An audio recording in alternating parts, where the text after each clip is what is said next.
તૂટતી ખેડૂત ખાતેદારી એટલે શું? સરકારના નોર્મ્સ પ્રમાણે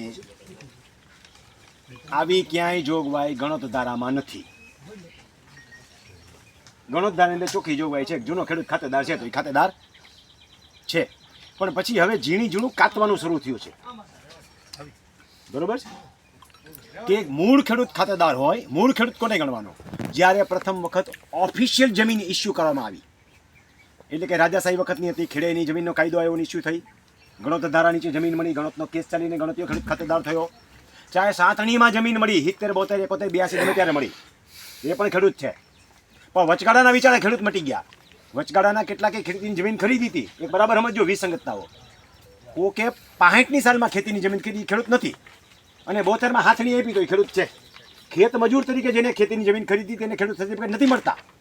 સરકારે જ પરમિશન આપેલી કે તમે ખેત મજૂર તરીકે જમીન ખરીદો. આ વિસંગતતાઓની તકલીફ દૂર કરવામાં કોઈને રસ નથી.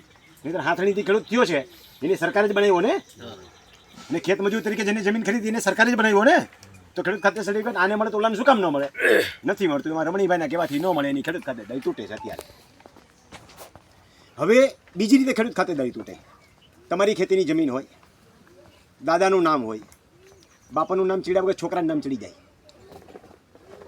આવું હાલતું હતું. એની ખેડૂત ખાતેદારી ખરેખર તૂટતી નથી. આવા કેસમાં લડી લેવાનું.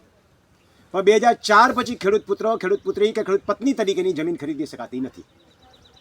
આ હાંધામાં ઘણાના હાંધા વાંધા તૂટ્યા છે. 2004માં નિયમ આવ્યો, 2007 સુધી આવા ચડ્યા છે, 8 સુધી ચડ્યા છે, ક્યાંક તો 2011 ના 12 છે. હમણાં કોક મને કે જામનગરમાં અત્યારે ચાલુ છે. એડવોકેટ સાહેબ જ હતા, એને જ કીધું ને જામનગરમાં અત્યારે છે, એની ખાતેદારી તૂટે, 300% પેનલ્ટી વાળી થાય. આની પહેલા મને કાલાવાડમાં તો હમણાં સુધીનું ધ્યાનમાં આવ્યું છે. કાલાવાડમાં એન્ટ્રી પડે છે ખેડૂત પુત્ર, ખેડૂત પત્ની કે મારે પડે છે, ન પડાવાય. ગુજરાતનો જે ભાગ છે ને કે કેન્દ્ર શાસિત પ્રદેશ છે જુદો, તો નિયમ જે ગુજરાતમાં લાગશે એ તો આખા ગુજરાતના ખૂણે ખૂણે એક સરખો જ લાગશે. ભલે ચડી જતું હોય નામ ચડી જવાથી, 7 નંબરમાં તમારું નામ આવી જવાથી તમે ખેડૂત બની જતા નથી. તમને મૂળ ખેડૂત ખાતેદાર સર્ટિફિકેટ મળે તો જ તમે ખેડૂત છો એમ માનવું, અને એ પણ વહીવટ કર્યા વગર. સામાન્ય વહીવટની વાત નથી કરતો, અસામાન્ય વહીવટની વાત કરું છું. બરોબર છે? અસામાન્ય વહીવટ કરીને ખેડૂત ખાતેદાર સર્ટિફિકેટ મેળવવું નહીં. મેળવી લીધું તો એમાંથી છટકવા પૂરતું બરાબર છે. એના આધારે નવી જમીન ખરીદવી નહીં, નકર પસ્તાશો.